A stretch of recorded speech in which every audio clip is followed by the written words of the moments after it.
Welcome to another edition of Kickoff on the Couch. It's 2 weeks into the World Cup and we've now reached the crunch time. Last 16 have been decided, but guys, let's start with the African teams. For the first time ever, we've got 2 African sides that made it through, but I think if we're honest, probably should have been more.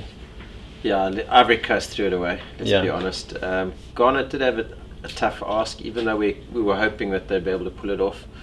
I just think the discipline of the Ghanaian side is their downfall. They've got all the skill and the ability. They're probably the most talented side there, and yeah, they let themselves down, I think. And they're in a good position as well, but I mean, it's like you were saying, there was the infighting, the guys, behind the scenes fighting, there's been the cash issue. And then even yesterday, I mean, they were in a good position, weren't they? They were. And then they're doing so well, and then basically chucking a goal to Ronaldo. You could see Portugal had almost, they realised they were out because they too many goals down within their goal difference. So they knew they weren't in it for progression. So I think Ghana had, from that point of view, they had the upper hand. They could attack more and put more pressure on them. And as we see, they created the chances. Yeah. But the goal they gave away for Ronaldo was just an absolute gift. Fabio, Algeria? Yeah, I think on paper, not many people would have rated them in comparison with the other big African sides, but I mean, they did come into the World Cup as the highest ranked African nation, and obviously you saw their joy yesterday, first time qualifying for the last 16. They did beat Germany actually at the 1982 World Cup, and they faced Germany next, so it's a big ask, but it's very good for them. I was about to say, let's look at that last 16. Not a lot of people are going to give them a chance against this German side. I was on the Algerian team, it was a good feeder system from Tottenham, so I think that's possible. We'll get to Liverpool later when we deal with Suarez. But Nigeria up against France.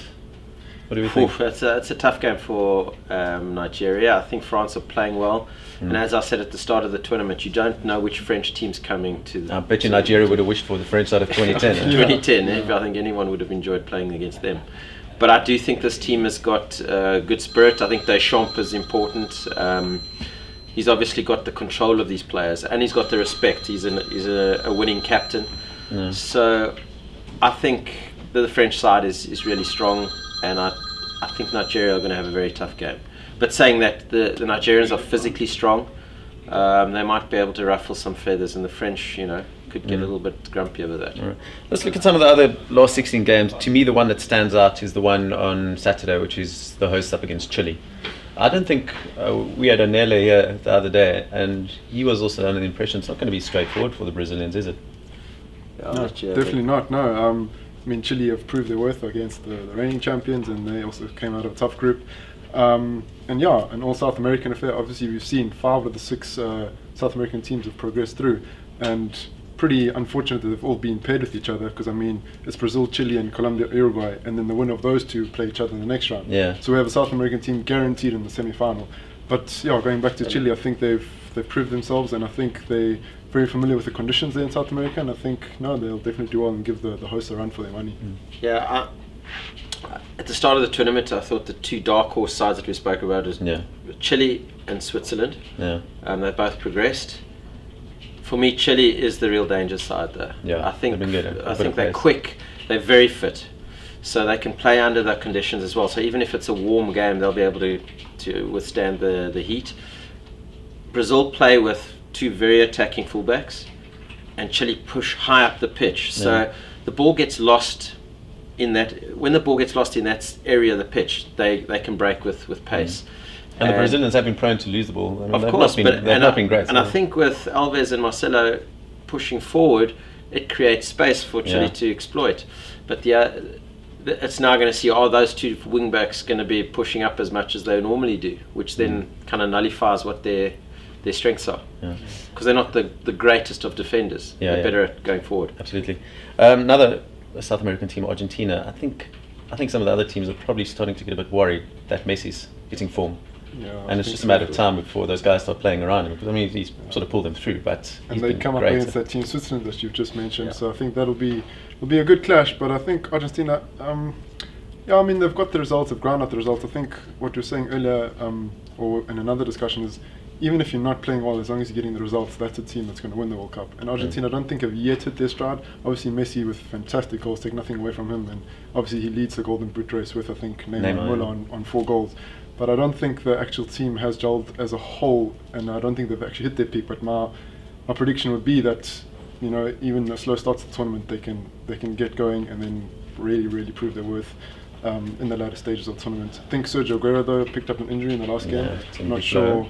Yeah, it's a loss for them, but we were discussing earlier that Lavezzi is just an I was about to say, if incredible any area in their team they could afford to lose someone, probably was be up there. front. So, Yeah. guys, just quickly touch on the Suarez issue. It's obviously, let's get our teeth stuck into it. But I think the ban's too short. Okay. I know it's hard on the clubs. Yeah. But he's got to.